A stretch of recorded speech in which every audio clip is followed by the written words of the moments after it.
শ্রীমদ্ভাগবত গীতা এমন একটি মহাগ্রন্থ যা প্রতিটা ভারতবাসীর অধ্যয়ন করা প্রয়োজন। এই অডিও বুকে বাংলা ভাষায় খুব সহজ সরল ব্যাখ্যা করা হলো দ্বিতীয় অধ্যায়ের। আশা করি আপনাদের ভালো লাগবে। গবেষণা করে এই অধ্যায়টি তৈরি করা হলো।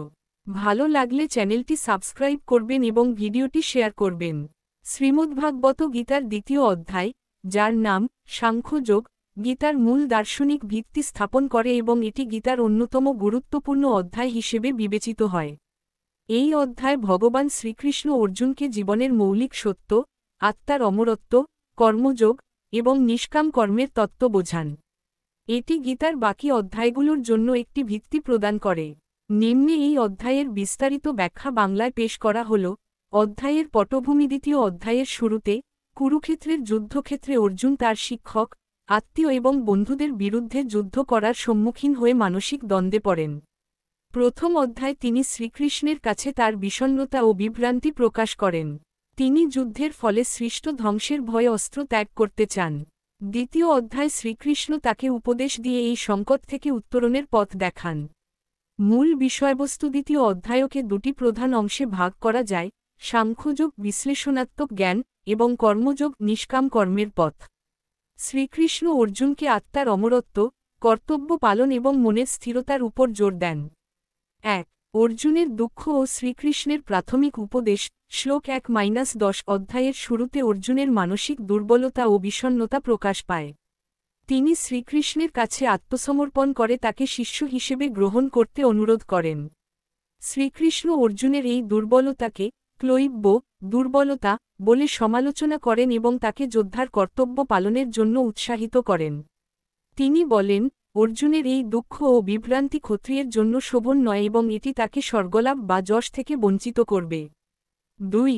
সাংখ্যযোগ আত্মার অমরত্ব। শ্লোক ১১-৩০ শ্রীকৃষ্ণ এখানে সাংখ্য দর্শনের মাধ্যমে আত্মার স্বরূপ বোঝান। তিনি বলেন, আত্মা অমর ও অবিনশ্বর, শরীর নশ্বর, কিন্তু আত্মা চিরন্তন। আত্মাকে কেউ ধ্বংস করতে পারে না, এটি অগ্নিতে দগ্ধ হয় না, জলে ভিজে না, বায়ুতে শুকায় না, বা অস্ত্রে ছিন্ন হয় না। শ্লোক ২৩-২৪ শরীর ও আত্মার পার্থক্য। শরীর একটি বস্ত্রের মতো, যা আত্মা পরিবর্তন করে। জন্ম ও মৃত্যু শরীরের ধর্ম, কিন্তু আত্মা এই পরিবর্তনের ঊর্ধ্বে।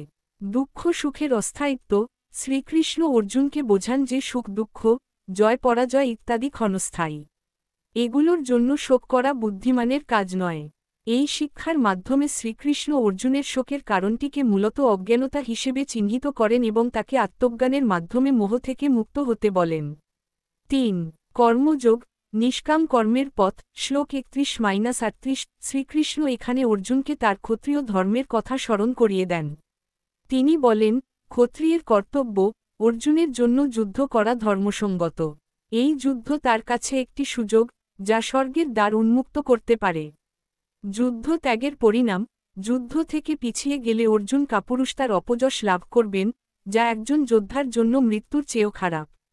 সমতা জয় বা পরাজয়, সুখ বা দুঃখ, সবকিছুকে সমদৃষ্টিতে দেখতে হবে।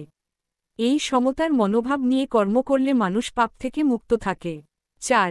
বুদ্ধিযোগ ও স্থিতপ্রজ্ঞতা। শ্লোক ৩৯-৭২ শ্রীকৃষ্ণ এখানে কর্মযোগ ও বুদ্ধিযোগ, বুদ্ধির দ্বারা নিয়ন্ত্রিত কর্ম, ব্যাখ্যা করেন।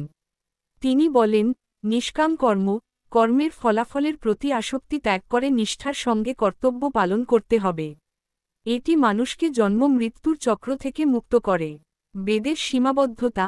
শ্রীকৃষ্ণ বেদে বর্ণিত ফলকামী কর্মকাণ্ডের সমালোচনা করেন এবং অর্জুনকে বলেন যে, সত্যিকারের জ্ঞানী ব্যক্তি বেদের আকর্ষণীয় বর্ণনা থেকে মুক্ত হয়ে আত্মার সঙ্গে একাত্মতা লাভ করেন। স্থিতপ্রজ্ঞ ব্যক্তির লক্ষণ।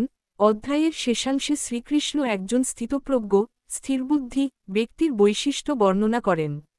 এমন ব্যক্তি সুখ দুঃখে অবিচলিত থাকেন, কামনা বাসনা থেকে মুক্ত থাকেন, রাগ, ভয় এবং ক্রোধ থেকে মুক্ত হন। তার মন সমুদ্রের মতো স্থির, যেখানে সব নদী মিলিত হয় কিন্তু তা উদ্বেলিত হয় না।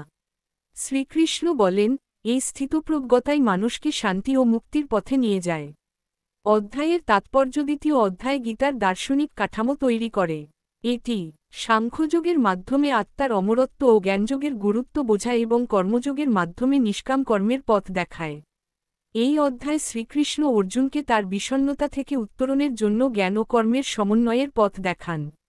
স্থিতপ্রজ্ঞতার ধারণাটি মানুষকে শান্তি ও মুক্তির পথে পরিচালিত করে। উপসংহার: দ্বিতীয় অধ্যায় শ্রীমদ্ভাগবত গীতার মূল শিক্ষার একটি সংক্ষিপ্ত রূপ। এটি জীবনের দ্বন্দ্ব, দুঃখ এবং কর্তব্য পালনের সমস্যার সমাধান দেয়।